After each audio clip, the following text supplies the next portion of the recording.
अस्सलाम वालेकुम।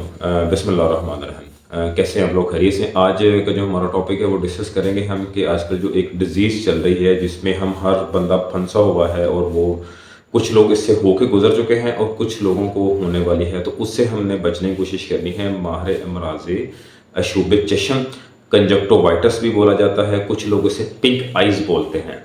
अच्छा, ये बेसिकली डिजीज़ है क्या, इसके बारे में थोड़ा सा जानते हैं। ये एक वायरल इन्फेक्शन है, वायरस की वजह से फैलती है और बड़ी तेज़ी से स्प्रेड होती है एक से दूसरे आदमी में। जिस तरह से आज से पहले हमारा कोविड आया था, कोरोना आया था, तो वो कांटेक्ट से एक बंदे से दूसरे बंदे में फैल रहा था। बिल्कुल इसी तरह से ये भी एक वायरल डिजीज़ है जो कि एक बंदे से दूसरे बंदे में फैल रही है और हमने कोशिश करनी है इंफॉर्मेशन के थ्रू एक दूसरे को इससे बचाने की कोशिश करनी है। ये एक वायरस की वजह से फैलता है, उस वायरस का नाम है एंटीनो वायरस।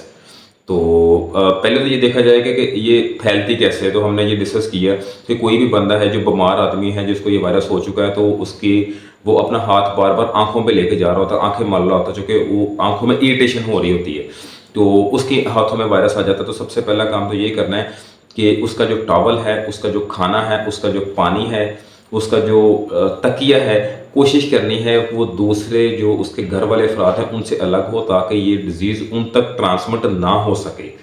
तो ये परहेज़ ही है जिसकी वजह से हम लॉन्ग टर्म तक बच सकते हैं।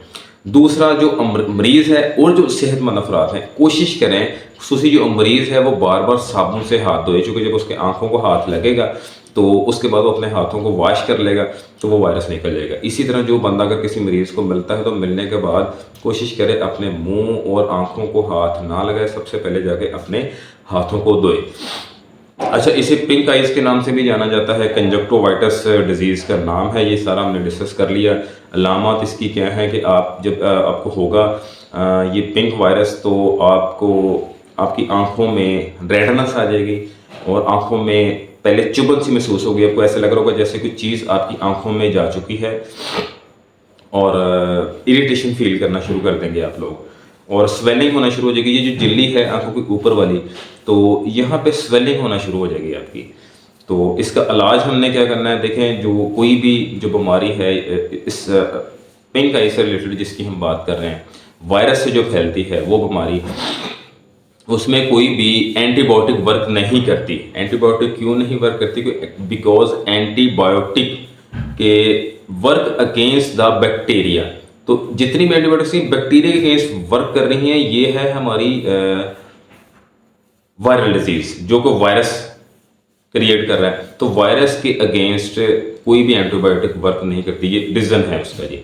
तो कोई भी आपने ड्रॉप्स नहीं डालना, कोई ओरल एंटीबायोटिक नहीं लेनी, और कोई डॉक्टर अगर वो कहता है कि स्टेरॉयड यूज़ करें तो बिल्कुल नहीं यूज़ करना, उससे आपकी आंखों की बनाई जाने का शदीद खदशा है, ये याद रखना है। एंटीबायोटिक नहीं यूज़ करना, स्टेरॉयड बिल्कुल नहीं यूज़ करना। वक्ती तौर पे बहुत ज़्यादा फ़र्क होगा, बहुत ज़्यादा आसानी मिलेगी, आसाइश मिलेगी जिस वजह से आप यूज़ करेंगे, लेकिन हमने नहीं करना। तो हमने कोई भी लुब्रिकेंट यूज़ करना है, इसके लिए पानी, बार बार आंखों को पानी से धो लेना है। अगर ज़्यादा आसाइश लेनी है, ज़्यादा तकलीफ़ हो रही है, तो आंखें बंद करें और बर्फ़ एक कपड़े में लपेटें और जो ये झिल्ली है इसके ऊपर आप उसको मलना शुरू कर दें, तो इससे आपको आसाइश होगी। और ये वायरस 5 से 7 दिन के अंदर ऑटोमेटिकली जो डिज़ीज़ है ये ख़त्म हो जाती है।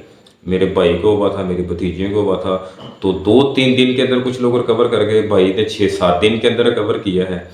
तो ज़्यादा से ज़्यादा रिकवरी इसकी 8 से 10 दिन, और कोई अगर काम नहीं भी करते तो ये ऑटोमेटिकली ख़त्म हो जाएगी। तो इसके लिए आपने परहेज़ ज़रूर करना है और आँखों को ख़राब नहीं कर लेना। ये इतनी कोई बड़ी बीमारी नहीं है। जज़ाक